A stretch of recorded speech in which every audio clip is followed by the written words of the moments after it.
ನಮಸ್ಕಾರ ಕರ್ನಾಟಕ, ನಾನು ನಿಮ್ಮ ಪೃಥ್ವಿ ಕನ್ನಡಿಗ. ಫ್ರೆಂಡ್ಸ್, ಇವತ್ತೇನಂದರೆ ಝೀರೋ ಇನ್ವೆಸ್ಟ್ಮೆಂಟಲ್ಲಿ ಸ್ಟುಡಿಯೋ ರೀತಿ ಮನೆಯಲ್ಲೇ ಆಡಿಯೋನ ಯಾವ ರೀತಿ ರೆಕಾರ್ಡ್ ಮಾಡೋದು ಅಂತ ಈ ಒಂದು ವಿಡಿಯೋದಲ್ಲಿ ನೋಡೋಣ. ನಿಮ್ಮ ಹತ್ರ ಯಾವುದೇ ಇನ್ವೆಸ್ಟ್ಮೆಂಟ್ ಇಲ್ಲ ಅಂದರೂ ಪರವಾಗಿಲ್ಲ, ಆದರೂ ನಿಮ್ಮ ಮನೆಯಲ್ಲಿ ನೀವು ಸ್ಟುಡಿಯೋ ರೀತಿ ವಾಯ್ಸ್ ರೆಕಾರ್ಡ್ನ ಮಾಡ್ಬೋದು. ಅದು ಹೆಂಗೆ ಏನು ಅಂತ ಈ ಒಂದು ವಿಡಿಯೋದಲ್ಲಿ ನೋಡೋಣ. ಅದಕ್ಕೂ ಮುಂಚೆ ಚಾನಲ್ಗೆ ಹೊಸಬರಾಗಿದ್ದರೆ ಚಾನಲ್ನ ಲೈಕ್ ಮಾಡಿ, ಶೇರ್ ಮಾಡಿ, ಸಬ್ಸ್ಕ್ರೈಬ್ ಮಾಡಿ ಅಂತ ಹೇಳ್ತಾ ಬನ್ನಿ ಈ ಒಂದು ವಿಡಿಯೋನ ಸ್ಟಾರ್ಟ್ ಮಾಡೋಣ. ಸರಿ ಫ್ರೆಂಡ್ಸ್, ಇವಾಗ ನಿಮಗೆ ಮೊದಲನೇ ಸ್ಟೆಪ್ಪು, ಎರಡನೇ ಸ್ಟೆಪ್ಪು ಅಂತ ಹೇಳ್ತಾ ಹೋಗ್ತೀನಿ. ಮೊದಲನೇದು ಏನಂದರೆ, ನಿಮ್ಮ ಮನೆ ಏನಾದರೂ ಅಂದರೆ ನೀವಿರುವಂಥ ಒಂದು ಪ್ಲೇಸು ಅದೇ ಜಾಸ್ತಿ ವೆಹಿಕಲ್ಗಳು ಓಡಾಡ್ತಾ ಇದ್ದರೆ, ಏನಾದರೂ ಡಿಸ್ಟರ್ಬೆನ್ಸ್ ಇದ್ದರೆ, ಬ್ಯಾಕ್ಗ್ರೌಂಡಲ್ಲಿ ಜಾಸ್ತಿ ಏನಾದರೂ ಸೌಂಡ್ ಆಗ್ತಾ ಇದ್ದರೆ, ನೀವು ಕಡಿಮೆ ಸೌಂಡಲ್ಲಿ ಅಂದರೆ ಜಾಸ್ತಿ ಯಾವುದೇ ಒಂದು ಬ್ಯಾಕ್ಗ್ರೌಂಡು ಸೌಂಡ್ ಇಲ್ದಲೇ ಈ ಒಂದು ಆಡಿಯೋನ ಮಾಡಬೇಕಾಗುತ್ತೆ. ಅಂದರೆ ವೆಹಿಕಲ್ ಜಾಸ್ತಿ ಓಡಾಡ್ತಾ ಇದ್ದರೆ ಮೊದಲನೇದಾಗಿ ನೀವು ಏನು ಮಾಡಬೇಕು ಅಂದರೆ, ಮಾರ್ನಿಂಗ್ ಟೈಮು, ಅರ್ಲಿ ಮಾರ್ನಿಂಗ್ ನೀವು ಒಂದು ಆಡಿಯೋ ರೆಕಾರ್ಡ್ನ ಮಾಡಬೇಕಾಗುತ್ತೆ. ಎರಡನೇದು ಬಂದ್ಬಿಟ್ಟು ನೀವು ಓವರ್ ನೈಟಲ್ಲಿ ನೀವು ಒಂದು ಆಡಿಯೋನ ಮಾಡಬೇಕಾಗುತ್ತೆ ರೆಕಾರ್ಡು. ಅದು ಹೆಂಗೆ ಏನು ಅಂತ ನೀವು ಜಸ್ಟ್ ಇವತ್ತಿನ ವಿಡಿಯೋದಲ್ಲಿ ಪೂರ್ತಿಯಾಗಿ ತಿಳಿತಾ ಹೋಗ್ತೀರಾ. ಮೊದಲನೇದಾಗಿ ಫ್ರೆಂಡ್, ನಿಮಗೆ ಯಾವುದೇ ಸ್ಟುಡಿಯೋ ಅವಶ್ಯಕತೆ ಇಲ್ಲ ಆಡಿಯೋ ರೆಕಾರ್ಡ್ ಮಾಡೋದಕ್ಕೆ.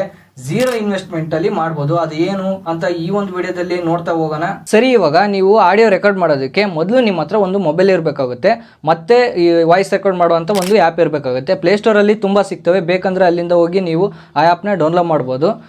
ನಾನು ಬೇಕಾದ್ರೆ ಡಿಸ್ಕ್ರಿಪ್ಷನಲ್ಲಿ ಯಾವುದಾದ್ರೂ ಒಂದು ಆಡಿಯೋ ರೆಕಾರ್ಡ್ ಮಾಡೋ ಒಂದು ಆ್ಯಪ್ನ ಅಲ್ಲಿ ಲಿಂಕ್ ಹಾಕಿರ್ತೀನಿ, ಅದರಲ್ಲಿ ಹೋಗಿ ನೀವು ಬೇಕಾದರೆ ಡೌನ್ಲೋಡ್ ಮಾಡ್ಕೊಬೋದು. ಮೊದಲನೇದಾಗಿ ನಿಮಗೆ ಏನು ಹೇಳಬೇಕು ಅಂದರೆ, ನೀವು ನಿಮ್ಮ ಒಂದು ಮೊಬೈಲ್ನ ಮೊದಲು ತೊಗೊಳ್ಳಿ.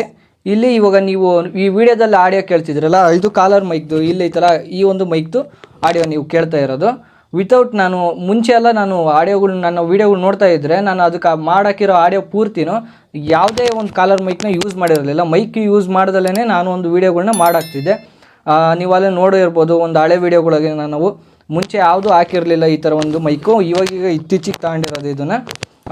ಈಗ ಇವು ನೋಡಿರಿ, ಇವಾಗ ನೆಕ್ಸ್ಟು ಈ ಒಂದು ಆಡಿಯೋ ನೀವೇನು ಕೇಳ್ತಾ ಇದ್ದೀರೋ ಇದು ವಿತೌಟ್ ಮೈಕ್ ತೆಗೆದ್ಬಿಟ್ಟು ಮಾತಾಡ್ತಾ ಇರೋದು.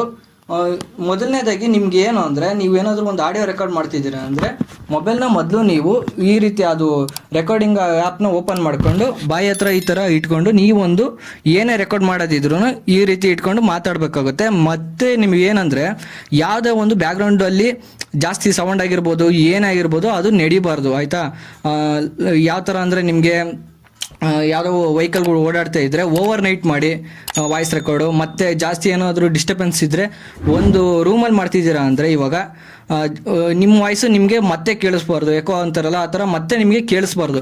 ಆ ಥರ ಒಂದು ಪ್ಲೇಸಲ್ಲಿ ನೀವು ವಾಯ್ಸ್ನ ಮಾಡಬೇಕಾಗುತ್ತೆ ರೆಕಾರ್ಡು. ಆಮೇಲೆ ನೀವು ಮತ್ತೆ ನಿಮ್ಮ ವಾಯ್ಸು ನಿಮಗೆ ಏನಾದರೂ ಕೇಳಿಸೋ ಥರ ಏನಾದರೂ ಇದ್ದರೆ ರೂಮಲ್ಲಿ ಒಂದಿಷ್ಟು ವಸ್ತುಗಳನ್ನ ತಗೊಂಬಂದಿಟ್ರೆ ಆ ಒಂದು ವಾಯ್ಸು ಕಂಟ್ರೋಲ್ ಆಗುತ್ತೆ. ಈ ಥರ ನೀವು ಹಿಡ್ಕೊಂಡು ನೀವು ವಾಯ್ಸ್ ರೆಕಾರ್ಡ್ನ ನಿಮ್ಮ ಒಂದು ವಿಡಿಯೋಗೆ ಮಾಡ್ಬೋದು. ಸುಲಭವಾಗಿಯೇ ಯಾವುದೇ ಇನ್ವೆಸ್ಟ್ಮೆಂಟ್ ಇಲ್ಲದೇ ಈ ರೀತಿ ಒಂದು ವಾಯ್ಸ್ ರೆಕಾರ್ಡ್ನ ಮಾಡ್ಬೋದು. ಈಗ ನಾನು ಮೈಕ್ನ ಹಾಕಿದ್ದೀನಿ. ಈಗ ನೀವೇನು ಆಡಿಯೋ ಕೇಳ್ತಿದ್ದೀರಾ ಅದು ಈ ಮೈಕಿಂದ ಬರ್ತಾ ಇರೋದು. ನಿಮ್ಮ ಹತ್ರ ಏನಾದರೂ ಇನ್ವೆಸ್ಟ್ಮೆಂಟ್ ಮಾಡೋದಕ್ಕೆ ಅಮೌಂಟ್ ಇತ್ತು ಅಂದರೆ ನೀವು ಬೇಕಾದರೆ ಹೋಗ್ಬಿಟ್ಟು ಈ ಮೈಕ್ಗಳನ್ನ ಪರ್ಚೇಸ್ ಮಾಡ್ಬೋದು. ಯಾವುದೇ ಝೀರೋ ಇನ್ವೆಸ್ಟ್ಮೆಂಟಲ್ಲಿ ನಾವು ವಾಯ್ಸ್ ರೆಕಾರ್ಡ್ ಮಾಡ್ತೀವಿ ಅನ್ನೋದಾದರೆ ಈ ಒಂದು ಟ್ರಿಕ್ಕು ನಿಮಗೆ ಯೂಸ್ಫುಲ್ ಆಗುತ್ತೆ ಅಂತ ಹೇಳ್ತಾ ಇವತ್ತಿನ ವೀಡಿಯೋನ ಮುಗಿಸ್ತಾ ಇದ್ದೀನಿ. ಆದಷ್ಟು ವೀಡಿಯೋನ ಪೂರ್ತಿಯಾಗಿ ನೋಡಿ ಅಂತ ಹೇಳ್ತಾ ಮತ್ತೊಂದು ವೀಡಿಯೋ ಜೊತೆಗೆ ಸಿಗ್ತೀನಿ. ಬಾಯ್.